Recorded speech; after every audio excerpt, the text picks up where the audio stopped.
wake Bwana.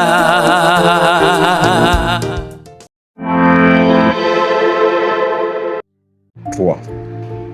Il existe des portes que les hommes ferment, mais lorsque Dieu décide d'agir, aucune serrure ne résiste à sa puissance. Aujourd'hui, nous allons parler du Dieu qui ouvre les portes interdites. Mes chers vendrustes, bonsoir. C'est vendredi. Bienvenue à votre émission Us et les vendredis.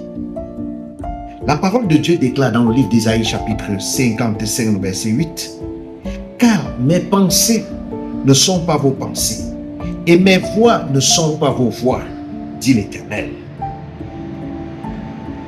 Il existe des protocoles humains, des règles, des limites, des décisions déjà prises contre toi.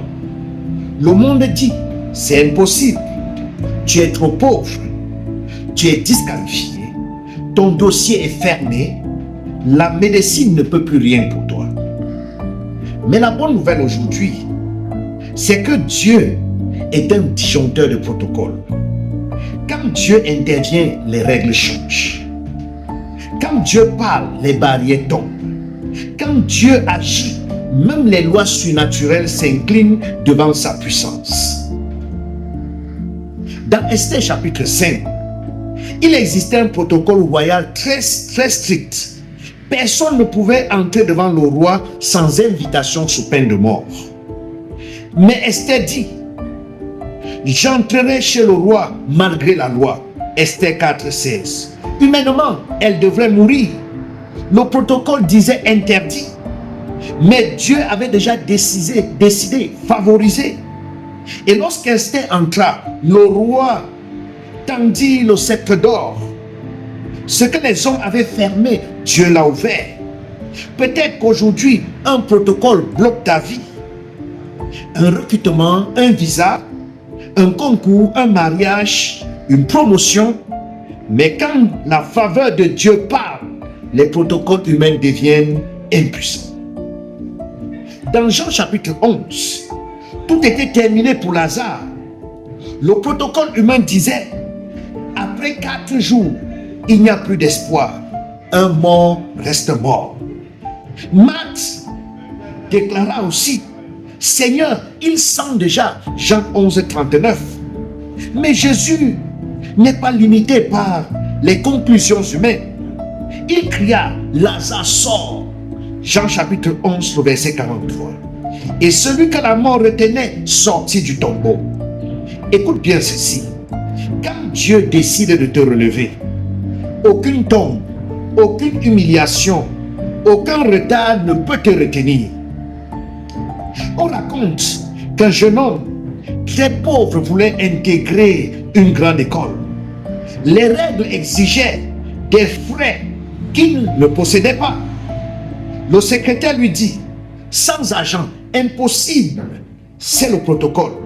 Le jeune homme sortit en pleurant et pria, Seigneur, toi qui ouvres les mers, ouvre-moi une porte. Quelques minutes plus tard, le directeur passa devant lui et demanda pourquoi il pleurait. Il a fini donc de raconter son histoire et son histoire a touché le directeur. Il décida personnellement de payer ses études. Le protocole disait non, mais Dieu avait déjà préparé un oui. Mes chers vendrustes, Dieu sait contourner ce que les hommes appellent impossibilité. Quand Moïse arrive devant la mer Rouge, le protocole naturel dit une mer ne s'ouvre pas.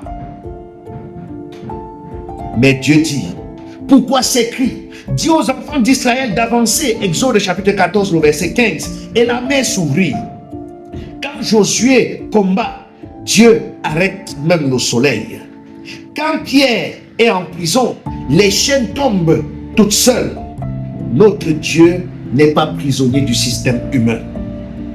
Peut-être aujourd'hui, les médecins ont parlé, les finances sont bloquées, les portes sont fermées, les hommes t'ont rejeté. Mais écoute cette parole. Dans Jérémie chapitre 32, le verset 27, voici, je suis l'Éternel, le Dieu de toute chair. Y a-t-il rien qui soit étonnant de ma part? Dieu est encore le disjoncteur des protocoles. Il peut ouvrir ce qui était fermé, restaurer ce qui était perdu, relever celui qu'on avait enterré. Là où le monde a dit c'est fini, Dieu dit ce n'est que le commencement. Ne limite pas Dieu à la logique humaine. Ne laisse pas les protocoles de la terre étouffer ta foi céleste. Car un seul ordre de Dieu peut changer ton histoire, renverser les décisions humaines, transformer ta nuit en témoignage.